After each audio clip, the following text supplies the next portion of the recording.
আশিকুল ভাই ওই মহিলাটাকে প্রায় স্বপ্নে দেখেন। মহিলাটি স্বপ্নে তাকে ভয় দেখায়। তিনি আজও এই ঘটনার কোনো ব্যাখ্যা পাননি। তার মুখে শোনা আরো অনেক ঘটনা আছে, সময় পেলে একদিন স্টুডিওতে এসে শোনাবো। ধন্যবাদ। ভালো লাগলে পড়ে শোনাবেন, ঘটনাটি সিলেক্ট হলে আমাকে জানাবেন। তারপর তিনি তার মোবাইল নাম্বার শেয়ার করেছেন এবং তিনি আমাকে একটা পার্সোনালি একটা মেসেজ দিয়েছেন, যে মেসেজটার কথা আমি আর এখানে বললাম না। তারপর তিনি বলছেন, ভালো থাকবেন, সুস্থ থাকবেন, ভূত.com-এর যাত্রা শুভ হোক। অনেক ধন্যবাদ আপনাকে এই ঘটনার জন্য। এবং আমি বিশ্বাস করি আপনাদেরও এরকম অনেক ঘটনা রয়েছে, যে ঘটনাগুলো আপনারা যদি আমাকে লিখে পাঠাতে চান তাহলে আপনাদের আমাদের ইমেল অ্যাড্রেসটা মনে রাখতে হবে। আমাদের ইমেল অ্যাড্রেস হচ্ছে russell.booth.com@gmail.com, which is RUSSEW। ঘটনাটি ঘটে আমার এক ফ্রেন্ডের সাথে, আর সেই ফ্রেন্ডও সিঙ্গাপুরে থাকে আর কি। তো ঘটনাটি ঘটে 2014 সালের শেষের দিকে। রাসেল ভাই, আসলে ঘটনা শেয়ার করার পূর্বে আমি আমার পরিচয়টা দিই। আমি মোহাম্মদ আমিনুল ইসলাম, আমি বর্তমান সিঙ্গাপুর থেকে বলতেছি এবং আমার দেশের ভাষা পাবনা জেলা ঈশ্বরদী থানা দাসুরিয়াতে। রাসেল ভাই, ঘটনাটি ঘটে এরকম, আমার ওই ফ্রেন্ডের দাদারা ছিলেন দুই ভাই। তো আমার ওই ফ্রেন্ডের দাদা কোনো এক সময় মানে ওই দুই ভাইয়ের মধ্যে মানে সম্পত্তি ভাগাভাগি হয়ে আলাদা হয়ে যায়।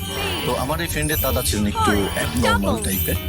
তো আমার ওই ফ্রেন্ডের দাদার যে ভাই ছিলেন তিনি মানে চালাকি মতো করে তার সমস্ত সম্পত্তি মানে বেশিরভাগটাই তার অংশে নিয়ে নেয়। মানে আমার এই ফ্রেন্ডের দাদাকে মানে একবারে মানে অল্প কিছু পরিমাণ মানে ভাগ দিয়ে আলাদা পৃথক করে দেওয়া হয়। তো এমন অবস্থা তাদের সংসারে একটি টান পড়ে যায় আর কি। তো এর মধ্যে আমার ওই ফ্রেন্ডের বাবা ছিলেন একজন কৃষিকাজ করে তারা জীবিকা নির্বাহ করতেন আর কি।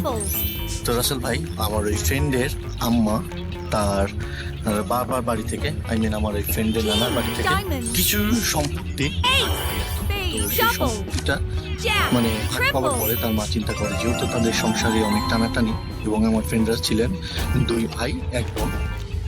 তো আমার ওই ফ্রেন্ডের আম্মা চিন্তা করেন যে আমার ওই ফ্রেন্ডকে মানে সিঙ্গাপুরে পাঠিয়ে দিবেন আর কি, তো বিদেশে পাঠাবেন। তো এর মধ্যে মানে তারা জমি জাতি সমস্ত কিছু বিক্রি করে এক পর্যায়ে আমার ওই ফ্রেন্ডকে সিঙ্গাপুর পাঠিয়ে দেয়। তো সিঙ্গাপুর পাঠানোর পর দেশে থাকেন এক ভাই, তার বোন এবং তার বাবা মা আর কি। তো এর মধ্যে তাদের সংসারের ততটাও মানে চলাচল সচ্ছল না থাকে।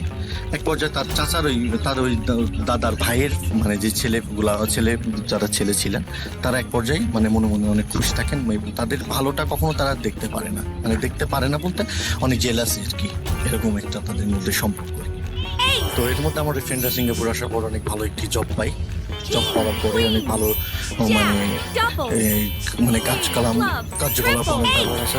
কোম্পানি খুব খুশি হয়ে তার মানে বেতন বৃদ্ধি করার ডিসিশন নেয়। তো সে মতে তার ভাই আমার ফ্রেন্ড চিন্তা করে যে যেহেতু বাসায় একটা ছোট ভাই আছে, তাহলে তাকে যে মূল্যেই হোক সিঙ্গাপুরে আনতে হবে, তাহলে হয়তো তাদের ফ্যামিলির টানাটানিটা একটু হলেও মানে কম হবে এবং তারা সচ্ছলভাবে চলতে পারবে।